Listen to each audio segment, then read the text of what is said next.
गौरी पुत्र गणेश भगवान की जय। जय श्री कृष्ण। राधे राधे। बोलिए श्री लक्ष्मी नारायण भगवान की जय। श्री शिवाय नमस्तुभ्यम। प्रिय भक्तजनों, आप सभी को कार्तिक मास के कृष्ण पक्ष की रमा एकादशी की ढेरों शुभकामनाएं। भगवान श्री लक्ष्मी नारायण जी की कृपा आप और आपके समस्त परिवार पर सदा सर्वदा बनी रहे। भक्तजनों, आज कार्तिक मास की कृष्ण पक्ष की एकादशी तिथि है और इस एकादशी को रमा एकादशी के नाम से जाना जाता है और कुछ स्थानों पर इसे रमा ग्यारस भी कहते हैं। रमा माँ लक्ष्मी का ही दूसरा नाम है, इसलिए इस एकादशी की व्रत कथा को सुनने से अपार धन संपत्ति की प्राप्ति होती है। पद्म पुराण के अनुसार रमा एकादशी व्रत कामधेनु और चिंतामणि के समान फल देता है। आज हम इस वीडियो में रमा एकादशी की बड़ी ही दुर्लभ कथा और एकादशी माता की कथा को सुनेंगे। आज के दिन एकादशी माता और रमा एकादशी की पवित्र कथा को सुनने से मनुष्यों के सभी पाप और संकट कट जाते हैं और मनोकामनाओं की पूर्ति होती है तथा बैकुंठ की प्राप्ति होती है। तो आप सभी भक्तजन बड़ी ही श्रद्धा, ध्यान पूर्वक और प्रसन्न चित्त मन से भगवान श्री लक्ष्मी नारायण जी के चरणों का ध्यान करते हुए इन कथाओं को पूरा अवश्य सुनिएगा। तो सभी प्रेम से बोलिए श्री लक्ष्मी नारायण भगवान की जय। एकादशी माता की जय। एक समय भाव विभल होते हुए अर्जुन ने भगवान श्री कृष्ण से कहा कि हे भगवान, मैंने आश्विन शुक्ल एकादशी अर्थात पापांकुशा एकादशी का सविस्तार वर्णन सुना। अब आप कृपा करके मुझे कार्तिक माह के कृष्ण पक्ष की एकादशी के विषय में भी बतलाइए। इस एकादशी का क्या नाम है तथा इसके व्रत का क्या विधान है, इसकी विधि क्या है, इसका व्रत करने से किस फल की प्राप्ति होती है, कृपया यह सब विधान पूर्वक कहिए। तब भगवान श्री कृष्ण जी बोले, हे अर्जुन, कार्तिक माह के कृष्ण पक्ष में दीपावली के पहले आने वाली इस एकादशी को लक्ष्मी जी के नाम पर रमा एकादशी कहा जाता है। इसे पुण्यदायिनी एकादशी के नाम से भी जाना जाता है। इसके प्रभाव से ब्रह्म हत्या जैसे महापाप भी दूर हो जाते हैं। यह बड़े बड़े पापों का नाश करने वाली है। इसका महात्म्य मैं तुमसे कहता हूँ, ध्यान पूर्वक सुनो। हे राजन, प्राचीन काल में मुचुकुंद नाम के एक राजा थे। उसकी इंद्र के साथ मित्रता थी और साथ ही यम, कुबेर, वरुण और विभीषण भी उसके मित्र थे। यह राजा बड़ा धर्मात्मा, विष्णु भक्त और न्याय के साथ राज करता था। उस राजा की एक कन्या थी जिसका नाम चंद्रभागा था। उस कन्या का विवाह चंद्रसेन के पुत्र शोभन के साथ हुआ था और वह राजा एकादशी का व्रत बड़े ही नियम से करता था और उसके राज्य में सभी कठोरता से इस नियम का पालन करते थे। एक बार की बात है कि शोभन अपने ससुराल आया हुआ था और वह कार्तिक का महीना था। उसी मास में महापुण्यदायिनी रमा एकादशी आ गई और इस दिन सभी व्रत रखते थे। तब चंद्रभागा ने सोचा कि मेरे पति तो बड़े कमजोर हृदय के हैं, वे एकादशी का व्रत कैसे करेंगे, जबकि पिता के यहाँ तो सभी को व्रत करने की आज्ञा है और मेरा पति राज आज्ञा मानेगा तो बहुत कष्ट पाएगा। और चंद्रभागा को जिस बात का डर था वही हुआ। राजा ने आदेश जारी किया कि इस समय उनका दामाद राज्य में पधारा हुआ है, अतः सारी प्रजा विधान पूर्वक एकादशी का व्रत करें। और जब दशमी आई तब राज्य में ढिंडोरा पीटा और उसे सुनकर शोभन अपनी पत्नी के पास गया और बोला, हे प्रिय, तुम मुझे कुछ उपाय बताओ, क्योंकि मैं उपवास नहीं कर सकता। यदि मैं उपवास करूंगा तो अवश्य ही मर जाऊंगा। तब पति की बात सुन चंद्रभागा ने कहा, हे स्वामी, मेरे पिता के राज्य में एकादशी के दिन कोई भी भोजन नहीं कर सकता। यहाँ तक कि हाथी, घोड़ा, ऊंट, पशु आदि भी तृण, अन्न, जल आदि ग्रहण नहीं करते। फिर भला मनुष्य कैसे भोजन कर सकते हैं? और यदि आप उपवास नहीं कर सकते तो किसी दूसरे स्थान पर चले जाइए, क्योंकि यदि आप यहाँ रहेंगे तो आपको व्रत तो अवश्य ही करना पड़ेगा। तब पत्नी की बात सुन शोभन ने कहा, हे प्रिय, तुम्हारी राय उचित है, परंतु मैं व्रत करने के डर से किसी दूसरे स्थान पर नहीं जाऊंगा। अब मैं व्रत अवश्य ही करूंगा, परिणाम चाहे कुछ भी क्यों ना हो। भाग्य में लिखे को भला कौन टाल सकता है। और तब सभी के साथ शोभन ने भी एकादशी का व्रत किया और भूख और प्यास से अत्यंत व्याकुल होने लगा। सूर्य नारायण भी अस्त हो गए और जागरण के लिए रात्रि भी आ गई और वह रात शोभन को असहनीय दुख देने वाली थी। दूसरे दिन सूर्योदय होने से पूर्व ही भूख प्यास के कारण शोभन के प्राण पखेरु उड़ गए। तब राजा ने शोभन के मृत शरीर को जल प्रवाह करा दिया और अपनी पुत्री को आज्ञा दी कि वह सती ना हो और भगवान विष्णु की कृपा पर भरोसा रखें। तब चंद्रभागा अपने पिता की आज्ञा अनुसार सती नहीं हुई और वह अपने पिता के घर रहकर एकादशी के व्रत करने लगी। और उधर रमा एकादशी के प्रभाव से शोभन को जल से निकाल लिया गया और भगवान विष्णु की कृपा से उसे मंदराचल पर्वत पर धन धान्य से परिपूर्ण और शत्रु रहित देवपुर नाम का एक उत्तम नगर प्राप्त हुआ और उसे वहां का राजा बना दिया गया। उसके महल में रत्न तथा स्वर्ण के खंबे लगे हुए थे। राजा शोभन स्वर्ण तथा मणि के सिंहासन पर सुंदर वस्त्र तथा आभूषण धारण किए बैठा था। गंधर्व तथा अप्सराएं नृत्य कर उसकी स्तुति कर रहे थे। उस समय राजा शोभन मानो दूसरा इंद्र प्रतीत हो रहा था। और उन्हीं दिनों मुचुकुंद नगर में रहने वाला सोम शर्मा नाम का एक ब्राह्मण तीर्थ यात्रा के लिए निकला हुआ था। घूमते घूमते वह शोभन के राज्य में जा पहुंचा और उसको देखा। वह ब्राह्मण उसको राजा का जमाई जानकर उसके निकट गया। तब राजा शोभन ब्राह्मण को देख आसन से उठ खड़ा हुआ और अपने ससुर तथा स्त्री चंद्रभागा की कुशल क्षेम पूछने लगा। और शोभन की बात सुन सोम शर्मा ने कहा, हे राजन, हमारे राजा कुशल से हैं तथा आपकी पत्नी चंद्रभागा भी कुशल है।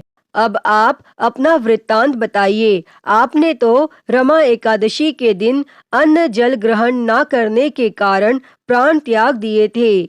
मुझे बड़ा विस्मय हो रहा है कि ऐसा विचित्र और सुंदर नगर, जिसको ना तो मैंने कभी सुना और ना कभी देखा है, आपको किस प्रकार प्राप्त हुआ। तब इस पर शोभन ने कहा, हे देव, यह सब कार्तिक माह के कृष्ण पक्ष की रमा एकादशी के व्रत का फल है। इसी से मुझे यह अनुपम नगर प्राप्त हुआ है, किंतु यह नगर अस्थिर है। तब शोभन की बात सुन ब्राह्मण बोला, हे राजन, यह अस्थिर क्यों है और स्थिर किस प्रकार हो सकता है, सो आप मुझे समझाइए। यदि इसे स्थिर करने के लिए मैं कुछ कर सका तो वह उपाय मैं अवश्य ही करूंगा। तब राजा शोभन ने कहा, हे ब्राह्मण देव, मैंने एकादशी का व्रत विवश होकर तथा श्रद्धा रहित किया था। उसके प्रभाव से मुझे यह अस्थिर नगर प्राप्त हुआ है। परंतु यदि तुम इस वृत्तांत को राजा मुचुकुंद की पुत्री चंद्रभागा से कहोगे तो वह इसको स्थिर बना सकती है। तब राजा शोभन की बात सुन ब्राह्मण अपने नगर को लौट आया और उसने चंद्रभागा से सारा वृत्तांत कह सुनाया। इस पर राजकन्या चंद्रभागा बोली, हे ब्राह्मण देव, क्या आप यह सब दृश्य प्रत्यक्ष देखकर आए हैं या आपने स्वप्न देखा है? तब चंद्रभागा की बात सुन ब्राह्मण बोला, हे राजकन्या, मैंने तेरे पति शोभन तथा उसके नगर को प्रत्यक्ष देखा है, किंतु वह नगर अस्थिर है। तू कोई ऐसा उपाय कर जिससे कि वह स्थिर हो जाए। तब ब्राह्मण की बात सुन चंद्रभागा बोली, हे ब्राह्मण देव, आप मुझे उस नगर में ले चलिए। मैं अपने पति को देखना चाहती हूँ। मैं अपने व्रत के प्रभाव से उस नगर को स्थिर बना दूंगी। तब चंद्रभागा के वचनों को सुनकर वह ब्राह्मण उसे मंदराचल पर्वत के पास वामदेव के आश्रम में ले गया और वामदेव ने उसकी कथा को सुनकर चंद्रभागा का मंत्रों से अभिषेक किया और चंद्रभागा मंत्रों तथा व्रत के प्रभाव से दिव्य देह धारण करके पति के पास चली गई। तब शोभन ने अपनी पत्नी चंद्रभागा को देखकर उसे प्रसन्नता पूर्वक आसन पर अपने पास बैठा लिया और चंद्रभागा ने कहा, हे स्वामी, अब आप मेरे पूर्ण को सुनिए। जब मैं अपने पिता के घर में 8 वर्ष की थी, तभी से मैं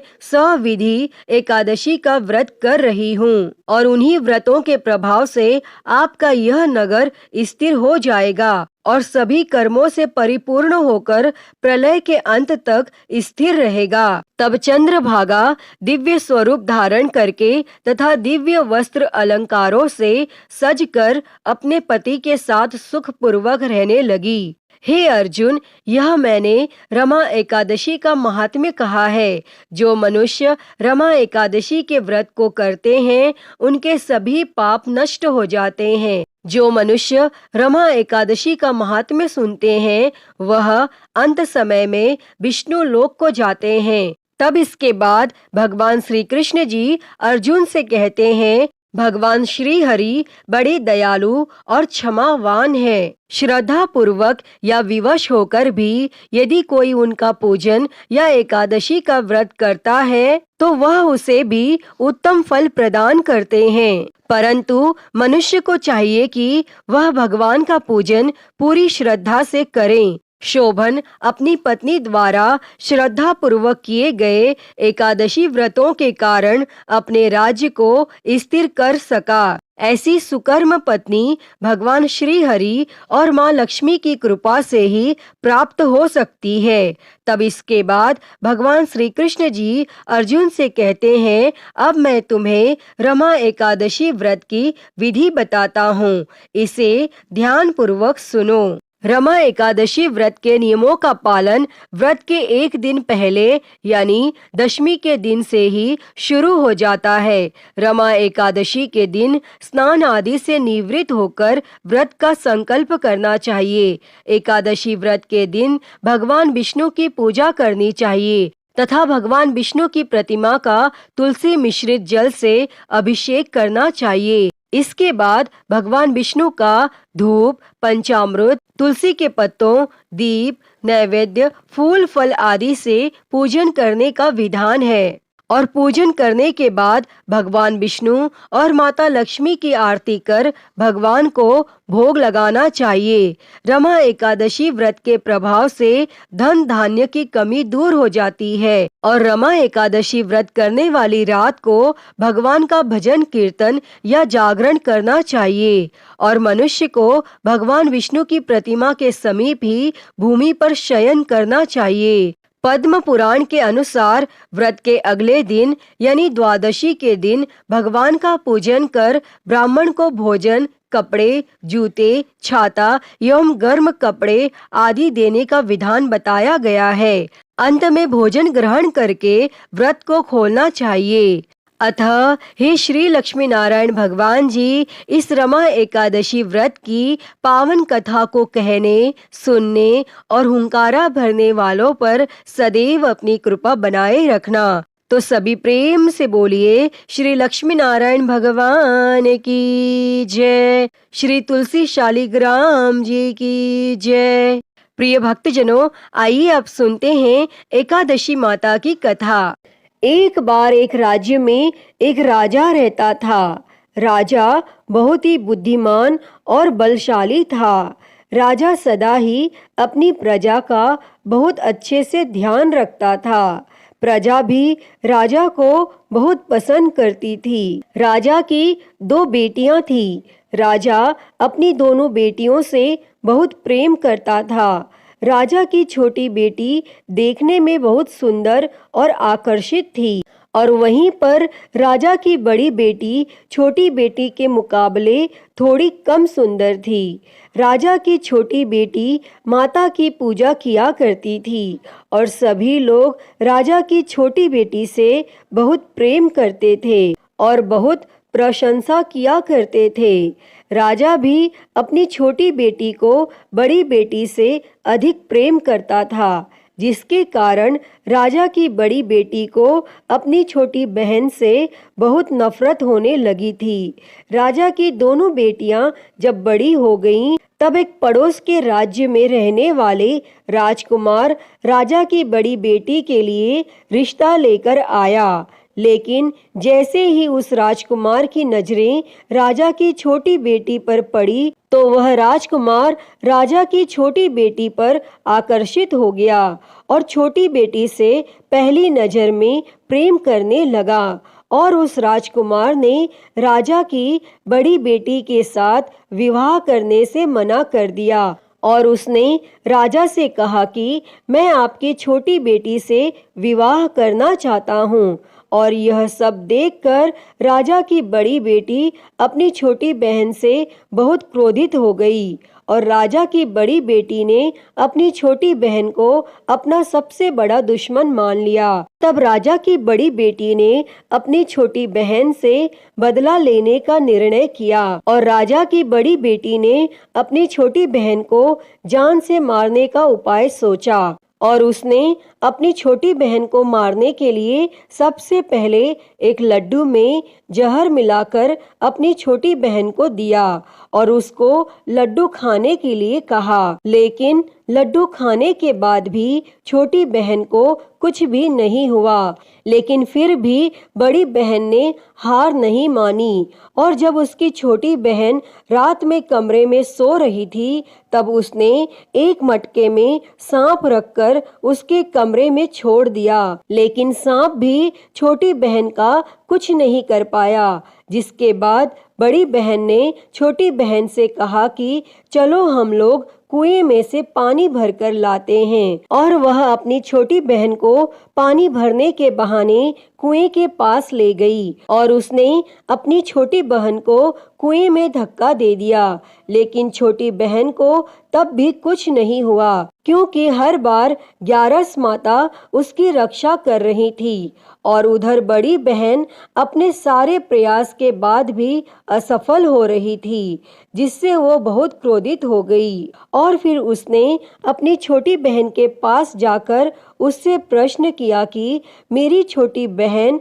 क्या तुमको पता है कि भगवान ने सबकी मृत्यु एक निश्चित समय पर लिखी हुई है और कैसे तुम्हारी या मेरी मृत्यु होगी, क्या यह तुम जानती हो? तब छोटी बहन ने अपनी बड़ी बहन को बताया कि हाँ दीदी, मैं जानती हूँ मेरी मृत्यु कैसे होगी। और छोटी बहन से यह सब बातें सुनकर बड़ी बहन मन ही मन बहुत प्रसन्न होने लगी और उसने अपनी छोटी बहन से कहा कि तो तुम मुझे अपनी मृत्यु का राज बताओ। तब छोटी बहन ने अपनी बड़ी बहन से कहा कि मेरी मृत्यु तो एक तोते में है, जो तोते के गले में एक हार है, उससे मेरी मृत्यु होगी। जब कोई भी व्यक्ति तोते को मारकर उस हार को अपने गले में पहने तो मैं मूर्छित हो जाऊंगी, और जैसे ही उस हार को अपने गले से उतारे तो मैं वापस से जीवित हो जाऊंगी। और फिर अपनी छोटी बहन की मृत्यु का राज जानकर बड़ी बहन बहुत खुश हुई और उसने अपनी छोटी बहन को मारने के लिए उसके पालतू तोते को ढूंढना शुरू कर दिया। और छोटी बहन को इस बात का आभास हो गया था कि कोई उसकी जान लेना चाहता है, जिसके लिए वह अपने पिताजी के पास गई और उसने अपने पिताजी से कहा कि पिताजी, मेरी मृत्यु के बाद आप मुझे मत जलाइएगा। आप मुझे अपनी पुरानी वाली हवेली में एक पलंग में लेटाकर छोड़ दीजिएगा। तब अपनी छोटी लड़की की यह बातें सुनकर राजा बहुत आश्चर्यचकित हो गया और राजा ने अपनी छोटी बेटी से पूछा कि बेटी, तुम यह क्या कह रही हो? तब राजा की छोटी बेटी ने बताया कि पिताजी, समय किसी के लिए नहीं रुकता। क्या कब किसको हो जाए, इसका किसी को कुछ नहीं पता। फिर राजा ने अपनी छोटी बेटी से कहा कि तुम ऐसी बातें क्यों करती हो? 2-3 दिन के बाद तो तुम्हारा विवाह है। लेकिन छोटी बेटी ने अपने पिताजी को ऐसा करने पर मजबूर कर दिया और उनसे वचन ले लिया और राजा ने भी अपनी छोटी बेटी की बात स्वीकार कर ली। और 2-3 दिनों के बाद जब शादी का समय आया, तब राजकुमार बारात लेकर राजा के घर आया और राजकुमार और राजा की छोटी बेटी का विवाह शुरू हो गया। और जैसे ही राजा की छोटी बेटी राजकुमार के साथ फेरे लेने लगी, तो उसकी बड़ी बहन अपनी छोटी बहन के कमरे में जाकर उसके तोते को पकड़ लेती है और उसको जान से मार देती है और तोते के गले में जो हार था उसको अपने गले में धारण कर लेती है। और जैसे ही बड़ी बहन उस हार को अपने गले में धारण करती है, तो उधर छोटी बहन 3.5 ही फेरे ले पाती है और वहीं पर बेहोश होकर गिर जाती है। जिसके बाद राजा ने बड़े बड़े हकीमों को बुलाया और अपनी छोटी बेटी का इलाज करने के लिए कहा।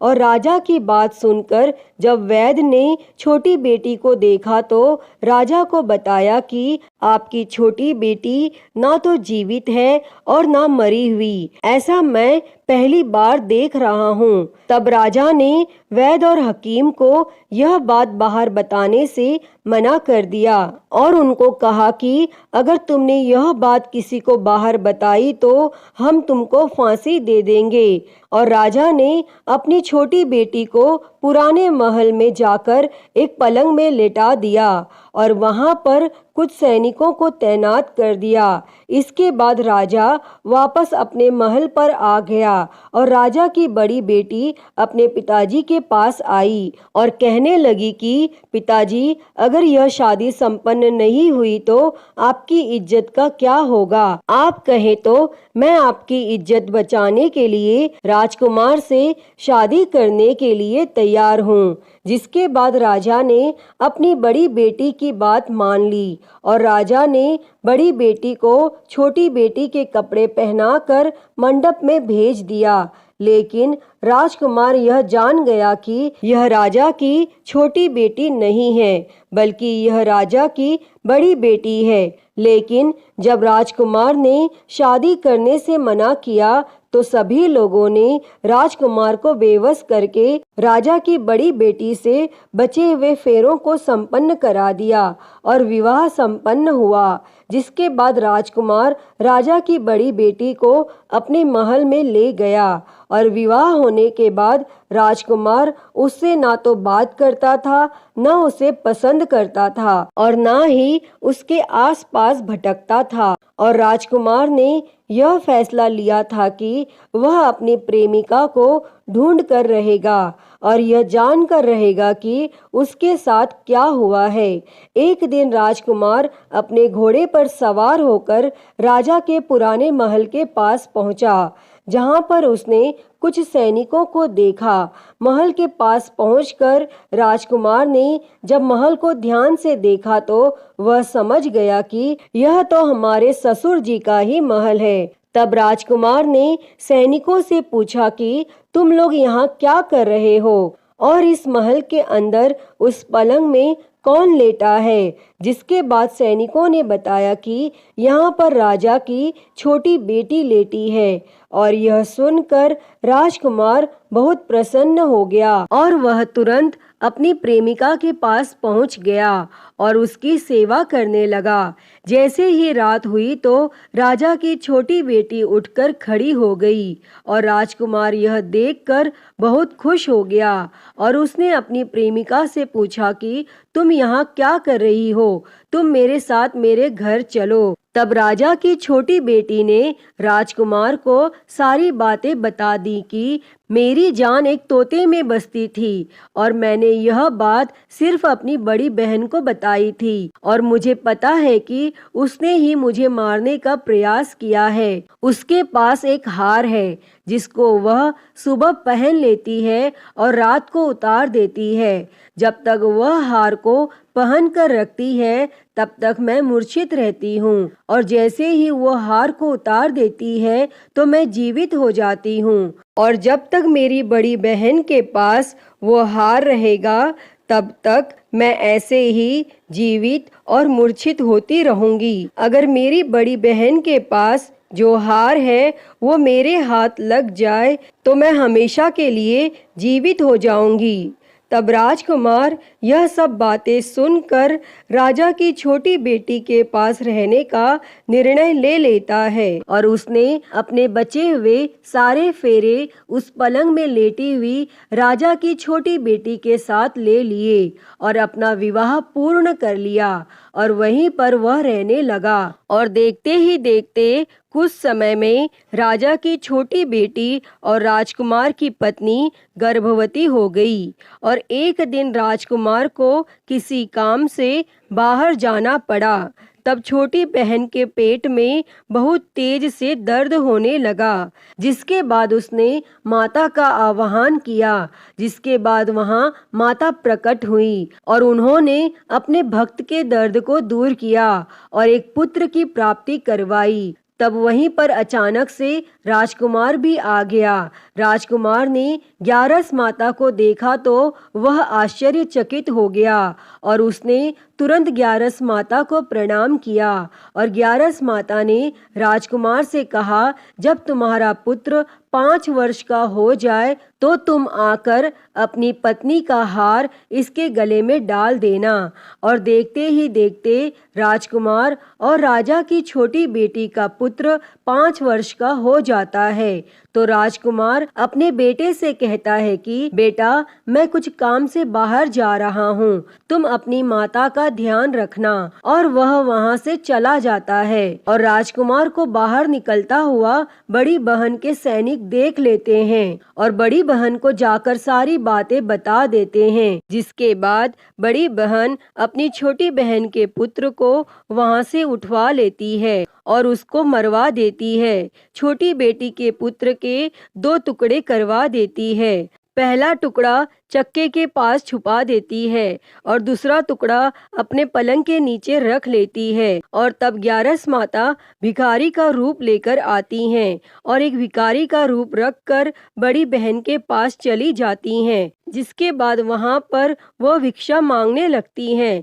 तो बड़ी बहन अपने नौकरों से कहती है कि जाकर भिक्षा दे दो, लेकिन जैसे ही नौकर ग्यारस माता को भिक्षा देने के लिए आते हैं तो माता उन्हें मना कर देती है और कहती है कि मैं तुम्हारी महारानी से ही भिक्षा लूंगी। जिसके बाद बड़ी बहन स्वयं ही भिक्षा देने के लिए माता के पास आती है। तब माता एक बिल्ली का रूप लेकर उसके कमरे में चली जाती है और वहां पर छोटी बेटी के पुत्र के 2 टुकड़े को आपस में जोड़ देती हैं और उसे जीवित कर देती हैं और फिर उसे वहां से ले जाती हैं। तब राजकुमार अपने बेटे को लेकर अपनी पत्नी के पास जाता है और उसे कहता है कि तुम इसका ध्यान रखना, अगर तुम इस बच्चे का अच्छे से ध्यान रखोगी तो मैं तुमसे बात करूंगा। और एक दिन राजकुमार अपने बेटे से कहता है कि तुम अपनी माता से उनके गले का हार मांग लो। तो अपने पिता की बात मानकर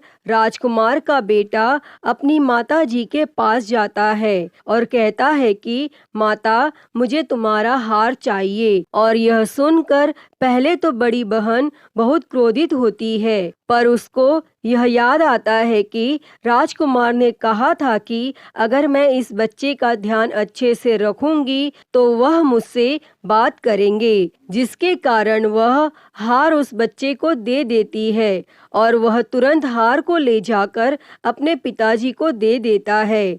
और तभी राजकुमार अपने बेटे को लेकर वहां से जाने लगता है और अपनी पत्नी से कहता है कि तुम हमारे लिए खाना बनाकर रखना, मैं शाम को आकर तुम्हारे साथ खाना खाऊंगा।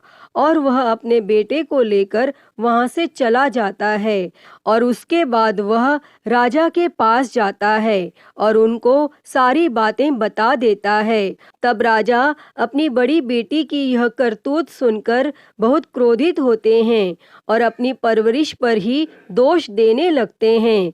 राजकुमार को अपनी छोटी बेटी के साथ रहने के लिए आदेश दे देते हैं और इस प्रकार ग्यारस माता की कृपा से राजकुमार और राजा की छोटी बेटी सुखपूर्वक रहने लगते हैं। अतः हे ग्यारस माता, इस कथा को कहते, सुनते और हुंकारा भरते सब पर अपनी कृपा करना, सभी के जीवन से दुखों को दूर कर सभी के जीवन में सुख और समृद्धि देना। तो सभी प्रेम से बोलिए एकादशी माता की जय, श्री लक्ष्मी नारायण भगवान की जय, श्री उमापति महादेव की जय। प्रिय भक्तजनों, तो मैं उम्मीद करती हूँ कि आपको आज की यह कथा पसंद आई होगी और अगर वीडियो अच्छी लगी हो तो इसे लाइक करें, ज़्यादा से ज़्यादा शेयर करें और कमेंट बॉक्स में ग्यारस माता की जय लिखना ना भूलें और हरिहर भक्ति चैनल को सब्सक्राइब कर नोटिफिकेशन बेल को ज़रूर ऑन कर लें। हर हर महादेव। धन्यवाद।